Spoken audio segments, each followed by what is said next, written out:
Deməli, burada böyük bir yarım çevrə verilib. Mərkəzi O1-dir. Başqa bir yarım çevrə, mərkəzi O2. Bir dənə də belə bir mərkəzi O3 olan çevrə verilib.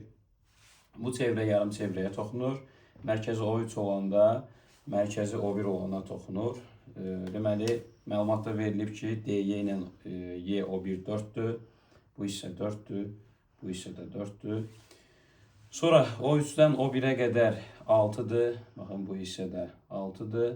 Bizdən soruşur ki, bu üçbucağın sahəsini tapın. Bunun üçün tərəfləri tapmağa çalışaq. Deməli, bu O1 və O2 arasındakı məsafəyə bir dənə x deyək. Fikir versəz, bu O1-dən D-yə qədər olan yarım çevrənin radiusudur. Bu hissə 8-dir. Onda bu da radiusdur, bu hissə də 8 olur.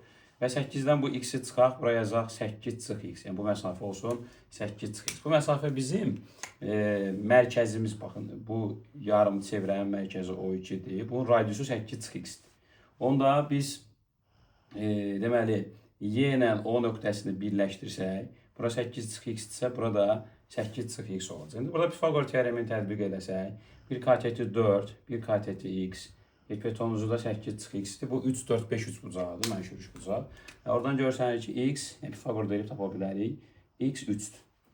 X-i tapdıq 3, buraya yazaq x bərabərdir 3. İndi bu tərəfimiz var, O3-dən O1-ə kimi 6. Deməli, O2-dən O1-ə kimi 3. Bir dənə qaldı, O3, O2 məsafəsini tapmaq. Deməli, buradan bura qədər məsafəni tapaq, x-i 3 tapmışıq, 8-dən 3 çıxaq. 8-dən 3 çıxanda deməli qalır 5. Bu hissə 5-dir. Onda bizim bu radiusumuz 5-dir. Onda bu hissə də 5 olur. 5-dən də bu 3-ü çıxıb bura 2 yazırıq.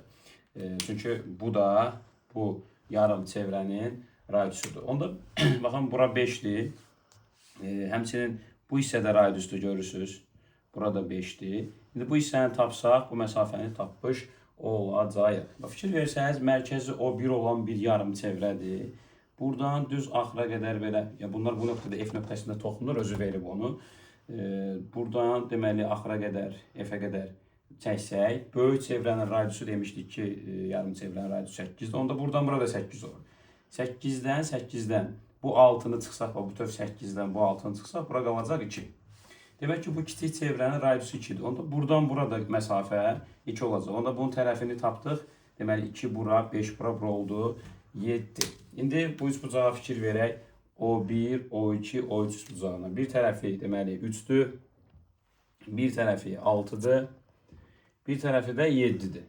İndi tərəfi 3, 6, 7 olan üçbucağın sahəsini tapaq. Onu da heronla tapacağıq. S bərabərdir. Kök altında yarım perimetr. Yəni bunları toplayırıq. 16, yarısı 8. Sonra yarım perimetrdən çıxırıq 3-ü 5. Yarım perimetrdən 6-nı çıxırıq 2.